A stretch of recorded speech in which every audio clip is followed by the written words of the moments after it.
ભીલડીને તાલુકાનો દરજ્જો આપવાની માંગ ઉગ્ર બની. ભીલડીને તાલુકાનું હેડક્વાર્ટર બનાવવામાં આવે તો આ વિસ્તારના લોકોને શંકરસિંહ વાઘેલાની સરકારે ભીલડીને તાલુકા મથક જાહેર કર્યો હતો. પહેલા અમારે ત્યાં નિમણૂક થયેલી હતી, 2 વર્ષ તાલુકો રહ્યો. પાછળથી કેમ જાણે કેમ કયા સંજોગોમાં આ તાલુકો રદ થયો એ અમારા માટે બહુ દુઃખદ વસ્તુ છે. ભીલડી વિસ્તાર 3 તાલુકા વચ્ચે વહેંચાતા વિકાસ રૂંધાયો. અમારા ભીલડીમાં જે તાલુકો હતો એ તાલુકો છીનવાઈ ગયો છે.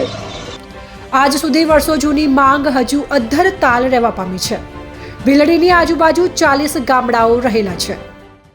ગુજરાત રાજ્યના તત્કાલીન મુખ્યમંત્રી શંકરસિંહ વાઘેલાની 1999માં તેમની સરકારે ગુજરાતના વિવિધ તાલુકાનું વિભાજન કરતા ભીલડીને પણ તાલુકાનો દરજ્જો આપ્યો હતો.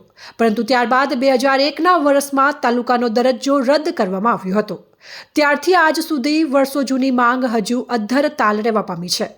વેપારી મથક ભીલડીની આજુબાજુ 40થી વધુ ગામડાઓ રહેલા છે, જે અલગ અલગ 4 તાલુકામાં વહેંચાયેલા છે.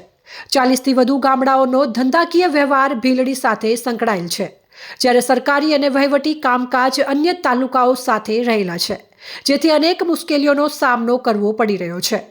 ઉલ્લેખનીય છે કે ભીલડી ખાતે જૈન ધર્મનું મુખ્ય યાત્રાધામ આવેલું છે, તેમજ ભીલડીમાં રેલવે સ્ટેશન જંકશન પણ આવેલું છે.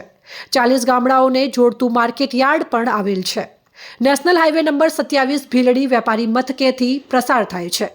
UGVCL કચેરી આવેલી છે, પોલીસ સ્ટેશન આવેલ છે અને અનેક પ્રકારની સુવિધાઓ ઉપલબ્ધ કરવામાં આવી છે, જે બાબતે ભીલડી વિસ્તારના આગેવાનો દ્વારા રજૂઆત કરીને ભીલડીને તાલુકાનો દરજ્જો આપવાની માંગ કરી રહ્યા છે.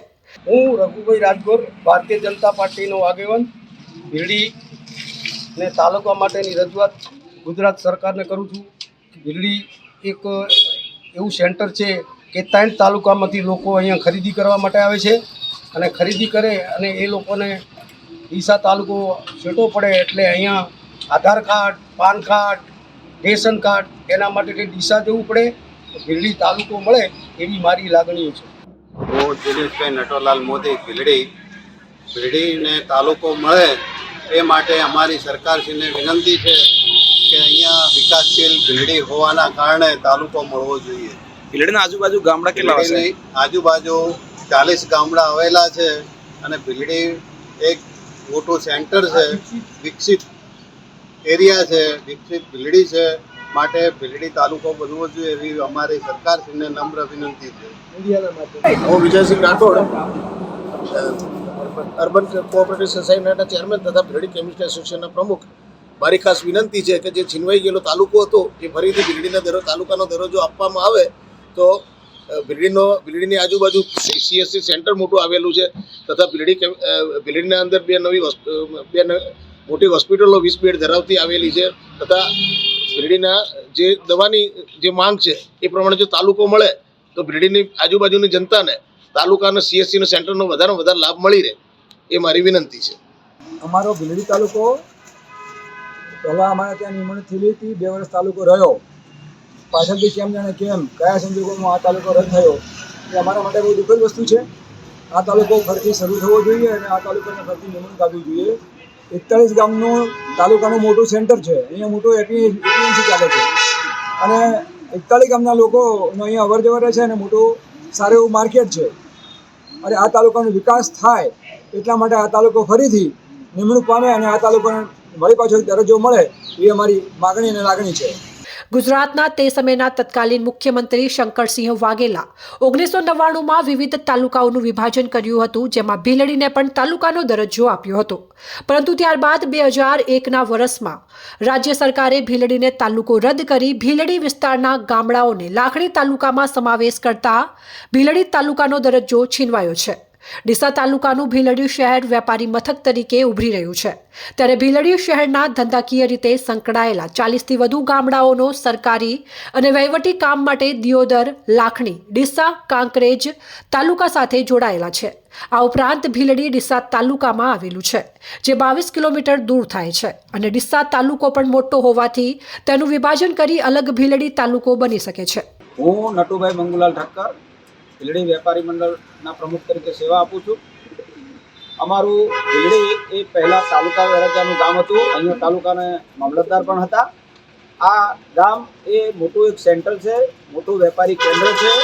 40 જેટલા ગામના લોકોનું ખરીદી કેન્દ્ર છે. અહીંયા મોટું એપીએમસી આવેલું છે. અહીંયા મોટું જૈનોનું તીર્થધામ પણ આવેલું છે. હાઈવે નેશનલ હાઈવેથી જોડાયેલું છે અને રેલવે જંકશન જે અમૃત ભારત રેલવે સ્ટેશન જે કરોડોના ખર્ચે ભારત સરકાર બનાવી રહી છે એ રેલવેનું મોટું જંકશન પણ અહીંયા આવેલું છે. આ વિસ્તારના લોકોને ડીસા તાલુકો હોવાથી 25 કિલોમીટર જેટલા દૂર જવું પડે છે. એમને આખો દિવસ બગડતો હોય છે. ગરીબ લોકોને ન્યાય મળતો નથી. તેથી જો આ વિસ્તારને ફરીથી તાલુકાનો દરજ્જો આપવામાં આવે, ભીલડીને તાલુકાનું હેડક્વાર્ટર બનાવવામાં આવે તો આ વિસ્તારના લોકોને ઘર આંગણે સરકારી યોજનાઓનો લાભ મળી શકે, છેવાડાના માનવી સુધી આપણે સરકારની યોજનાઓનો લાભ પહોંચાડી શકીએ. એટલા માટે આ મીડિયાના માધ્યમથી હું માનનીય સરકારશ્રીને વિનંતી કરું છું કે આ ભીલડીને ફરીથી તાલુકાનો દરજ્જો આપવામાં આવે. ભીલડીના આજુબાજુમાં કેટલા ગામો વસે છે? ભીલડીની આજુબાજુ લગભગ 40 જેટલા ગામો આવેલા છે અને 40 જેટલા ગામોના અહીંયા ભીલડી સાથે વ્યવહાર જોડાયેલો છે. એમનું એપીએમસી અહીંયા આવેલું છે, એમનું પોલીસ સ્ટેશન પણ અહીંયા લાગે છે, એમનું ખરીદીનું કેન્દ્ર પણ ભીલડી લાગે છે. ભીલડીમાં જીઈબીની 40 ગામોની ઓફિસ પણ અહીંયા પણ આવેલી છે અને ખેડૂતોને જીઈબી અને બેંકના કામ અર્થે ભીલડી આવવું પડે છે. એટલે ભીલડી એમના માટે અગત્યનું સ્થાન છે. તેથી અહીંયા તાલુકાનો દરજ્જો આપવામાં આવે એવી અમારી માંગણી છે. હું ગોસ્વામી નરેશવર શાંતિવાન ભીલડી નવી ભીલડી પંચાયત સદસ્ય, ભીલડી મંડળ ભાજપ પ્રમુખ જવાબદારીથી બેઠમથી. અને અહીંયા 40 ગામડા છે. મોટા મોટા ગામડાને દિશા દૂર પડે છે. લોકોને સરળતા રહે. આમાં તાલુકો બને તો સરકારશ્રીને મારી વિનંતી છે કે ગમે તે ભેગા કરીને અમારા જીવન છીનવાઈ ગયેલો તાલુકો પાછો આવે એવી નમ્ર અપીલ કરીએ છીએ. તો થોડું મહેરબાની કરીને આટલું કરવામાં આવે. હું નારાયણભાઈ એસ દવે, નવી ભીલડી એક સરપંચ. અમારા ભીલડીમાં જે તાલુકો હતો એ તાલુકો છીનવાઈ ગયો છે.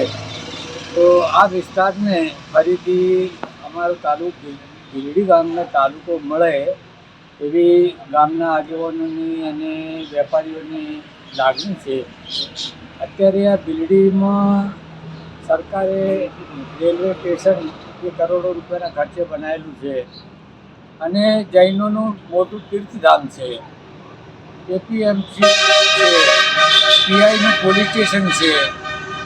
એટલે અને જો આ તાલુકો અમને આપવામાં આવે તો અમારા ગામનો જે વિકાસ અટવાઈ ગયો હતો એ ફરીથી ધમધમતો થાય.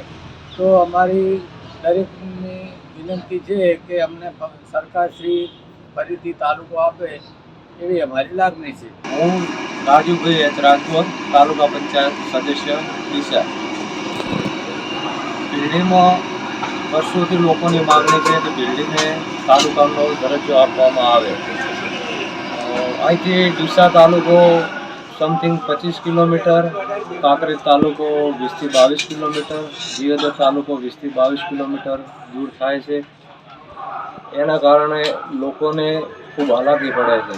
કોઈ પણ સરકારી કામકાજ હોય અથવા કોઈ પણ વહીવટી કામકાજ માટે લોકોને 25-30 કિલોમીટર દૂર જવું પડે છે. જો ભીલડીને તાલુકાનો દરજ્જો આપવામાં આવે તો આજુબાજુના 35 થી 40 ગામના લોકોને ખૂબ મોટી સવલતો ઊભી થાય. એમને કોઈ પણ વહીવટી કામકાજ હોય. પછી બીજું કે ભીલડીમાં સબ માર્કેટ યાર્ડ આવેલી છે. અહીંયા મોટું રેલવે જંકશન છે, જૈન દેરાસર છે, યુજીવીસીએલની ઓફિસ પણ છે, પોલીસ સ્ટેશન છે. એના કારણે લોકોને રોજિંદુ અહીંયા આવવાનું થતું જ હોય છે અને વહીવટી કામકાજ માટે ડીસા, દિયોદર અથવા કાંકરેજ જવાનું થતું હોય છે. જો ભીલડીને તાલુકાનો દરજ્જો આપવામાં આવે તો 35 થી 40 ગામના લોકોને મોટામાં મોટી સુખાકારી થાય.